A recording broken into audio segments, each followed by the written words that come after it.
अस्सलाम वालेकुम दोस्तों, आज हम बात करेंगे फ्लूओपीमोमाइड के बारे में। फ्लूओपीमोमाइड एक फंजीसाइड भी है और इसके साथ साथ निमेटिसाइड भी है, यानी कि ये फंगस को भी कंट्रोल करती है और निमाटोड्स को भी कंट्रोल करती है। निमाटोड्स ऐसे जानदार होते हैं, ऐसे कीड़े होते हैं जो कि हमें आम आंख से नजर नहीं आते और वो जमीन में पाए जाते हैं और जड़ों पर असरअंदाज होते हैं। जड़ों में ऐसे महसूस होता है जैसे गांठें बन गई हों या जड़ें सूज गई हों। नेमाटोड्स खुद भी नुकसान पहुंचाते हैं पौधों को और उनकी वजह से फंगस भी लगती है। फ्लोपीमोमाइड बेंजामाइड फंजीसाइड क्लास से ताल्लुक रखती है। बेंजामाइड क्लास में फ्लूओपिकोलाइड और जोक्सामाइड जैसे जहर शामिल हैं। फ्लोपीमोमाइड बाई डायरेक्शनल सिस्टेमिक नहीं है या फुली सिस्टेमिक हम इसे कह सकते हैं कि नहीं है, क्योंकि ये पौधे पर जब स्प्रे करते हैं तो ऊपर से नीचे की तरफ नहीं फैलता, फ्लोएम में दाखिल नहीं होता, खुराक वाली नाली में दाखिल नहीं होता, बल्कि ये सिस्टेमिक है, सादा सिस्टेमिक है। और ये जब पौधे के निचले हिस्से पर पड़ेगा तो ऊपर की तरफ तो जाएगा, लेकिन ऊपर से नीचे की तरफ नहीं जाएगा। और ये ट्रांसलैमिनर भी है, यानी कि पत्ते के ऊपर पड़ेगा तो उसकी दूसरी तरफ भी जज़ब होकर पहुंच जाएगा। और जड़ों की बीमारियों के लिए इसको इस्तेमाल करने का बेहतरीन तरीका यही है कि इसको ड्रेंचिंग की जाए,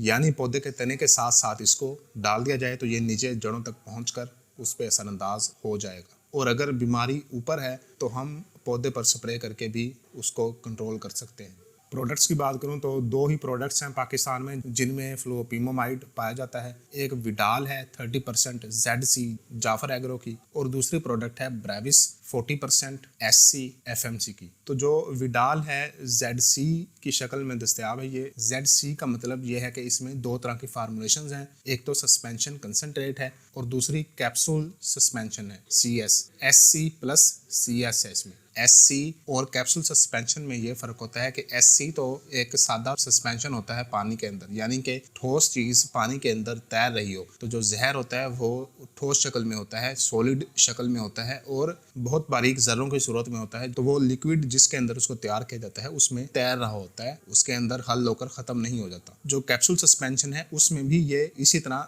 तैर रहा होता है, लेकिन कैप्सूल्स के अंदर बंद होता है, छोटे छोटे कैप्सूल्स के अंदर, ताकि जब इसको स्प्रे करें तो ये पौधे पर जहां पर भी पड़े उसके साथ एक तो अच्छी तरह से जुड़ जाए पौधे के साथ, और फिर फौरन ही उस पर असरअंदाज होकर ख़त्म ना हो जाए, बल्कि आहिस्ता आहिस्ता पौधे को मिलता रहे। तो कैप्सूल सस्पेंशन इसलिए इस्तेमाल किया जाता है। तो इसमें विडाल में फ्लोपीमोमाइड जो है ये कैप्सूल सस्पेंशन की शक्ल में होता है, और इसके अंदर जो दूसरा जहर है पायराक्लोस्ट्रोबिन वो सस्पेंशन कंसनट्रेट की शक्ल में होता है। तो दोनों मिलकर ZC फार्मूलेशन बन जाती है। बीमारियों की बात करूं कि ये किन बीमारियों को कंट्रोल करता है, तो इसमें दो कैटेगरीज हैं। एक तो वो जिन पर रिसर्च की गई और उनको फ्लोपीमोमाइड ने कंट्रोल किया और पूरी डिटेल के साथ रिसर्च मौजूद है। तो दूसरी कैटेगरी वो है जिस पर डायरेक्ट तजुर्बा तो नहीं हुआ, लेकिन रिसर्च में इसका जिक्र मौजूद है कि ये फ्लोपीमोमाइड इस बीमारी पर असर करता है, फलां बीमारी पर असर करता है। तो इस तरह से उसका तज़किरा मौजूद है। दूसरा ये कि मिक्सचर की सूरत में, यानी कि दूसरे और जहरों के साथ मिलाकर जब इसको मिक्सचर की सूरत में तजर्बा किया गया तो उन बीमारियों को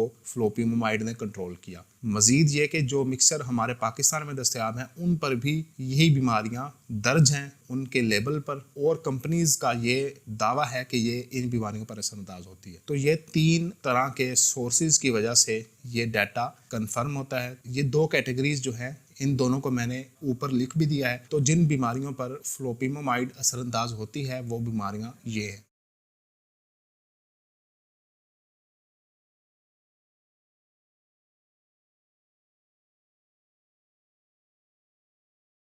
दोस्तों ये थी वो बीमारियां जिन पर फ्लोपीमोमाइड असरअंदाज होती है। अब हम बात करते हैं मोड ऑफ एक्शन की कि ये कैसे काम करती है। तो दो तरह से इसके काम करने के तरीकाकार बताए गए हैं और उनके बारे में ज़्यादा डिटेल मौजूद नहीं है। एक तो ये कि ये एनर्जी बनने के अमल को रोकती है फंगस के अंदर, और दूसरा ये कि फंगस में जो उसके सेल होते हैं उनकी मेम्ब्रेन, सेल मेम्ब्रेन पर ये असरअंदाज होती है, उस झिल्ली पर असरअंदाज होती है और उसके आर पार होने की सलाहियत को ख़त्म करती है। कोई भी चीज़ उसके आर पार नहीं हो सकती जिससे फंगस के जो मुख्तलिफ प्रोसेस हैं वो मुतासिर होते हैं। इसमें ज़्यादा डिटेल मौजूद नहीं है, बहरहाल जितना मौजूद था वो मैंने आपको बता दिया। अगर इसके बारे में ज़्यादा डिटेल होती तो मैं वो आपके साथ ज़रूर शेयर करता। तो दोस्तों ये थी आज की वीडियो फ्लोपीमोमाइड के बारे में। मिलते हैं अगली वीडियो के साथ, तब तक के लिए अल्लाह हाफिज़।